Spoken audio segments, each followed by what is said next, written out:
大家好，歡迎收睇 Max Online Go 淘金達人。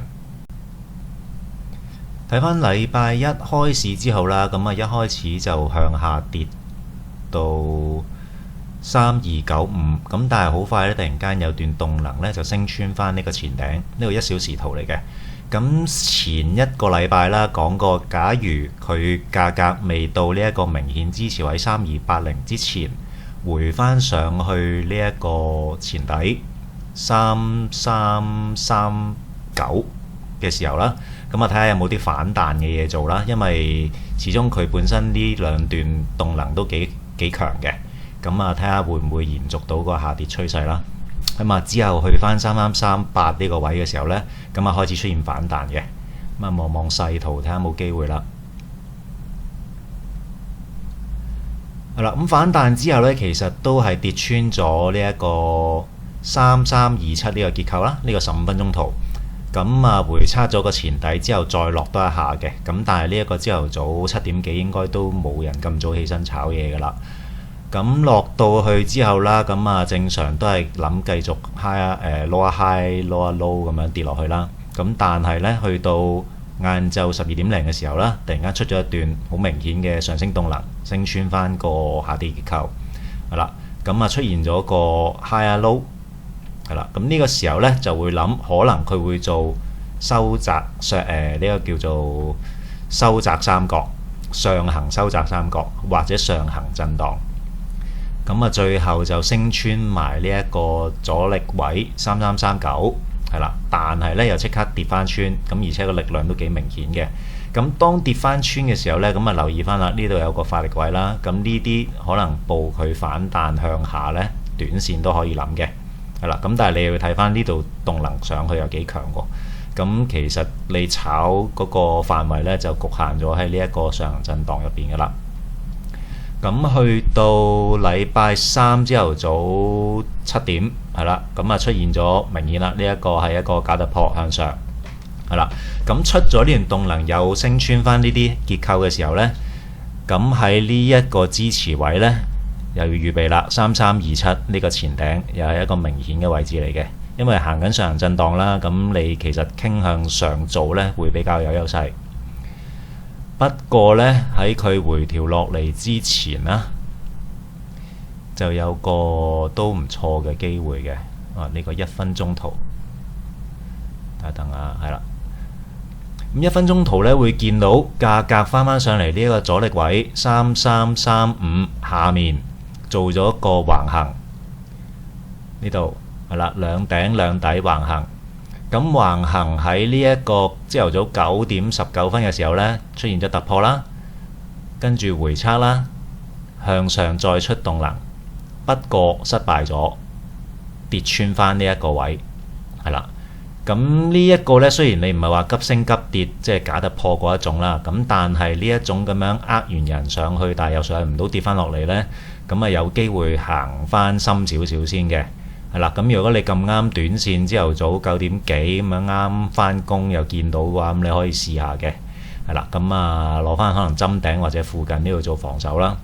咁首先第一關睇翻個橫行底，跟住呢就睇翻呢一度啦。呢度都3327呢一個位，因為本身係諗住睇升噶嘛，咁所以其實向下短線做到嚟呢一度嘅話呢，其實都差唔多噶啦。你唔食晒都要食大部分噶啦，只不過最後因為佢跌得落嚟太急，所以呢度就未必係一個比較有優勢嘅機會啦。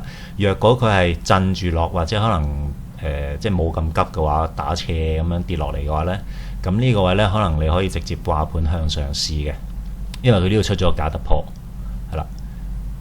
咁本身呢度有段動能向上啦，升穿咗個阻力位啦，只不過佢回調太急，咁可能形成一個震盪嘅範圍。咁但係最後呢度出咗假突破嘅話呢，其實個方向都可能向上會比較有優勢嘅。咁呢個支持位其實靚嘅，不過最後因為呢度跌得落嚟太急呢，就可能就風險會比較大啲。咁就之後一路都係震住上啦，咁見到都係沿住個通道向上行嘅。咁去到禮拜五係啦，呢度有一個比較明顯少少嘅機會，咁但係都係短線嚟嘅。咁喺禮拜五嘅朝頭早11點到啦，咁出現咗一個下跌嘅動能啦。咁呢一個3435嘅位置呢，係一個係啦大圖級別，呢個係4小時圖嘅前頂位嚟嘅3435係啦。咁去到呢一個位置嘅時候啦，咁細圖1分鐘圖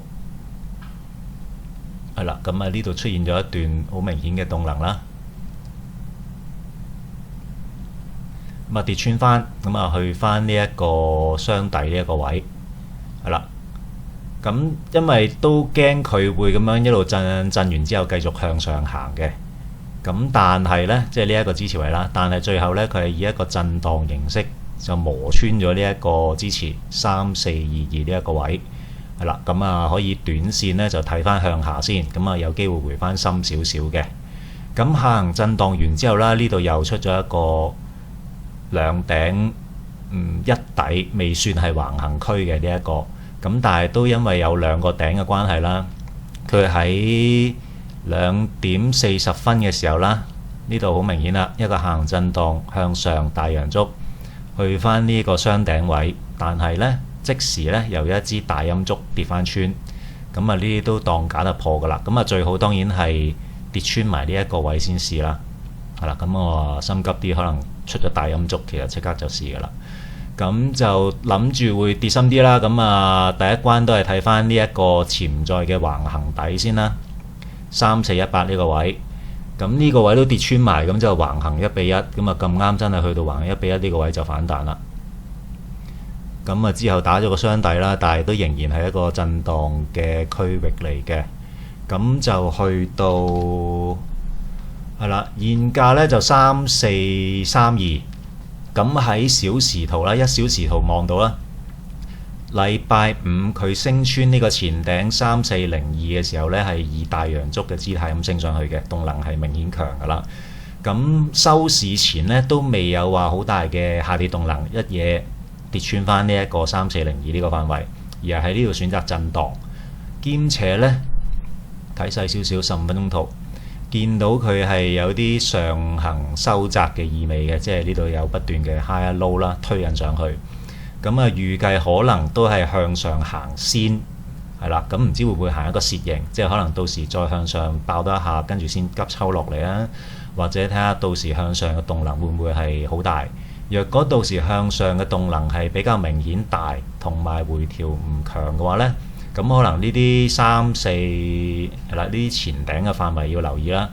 但係若果係急跌翻落嚟，又跌翻穿個上升結構嘅話呢，咁其實中短線都係向下睇先嘅。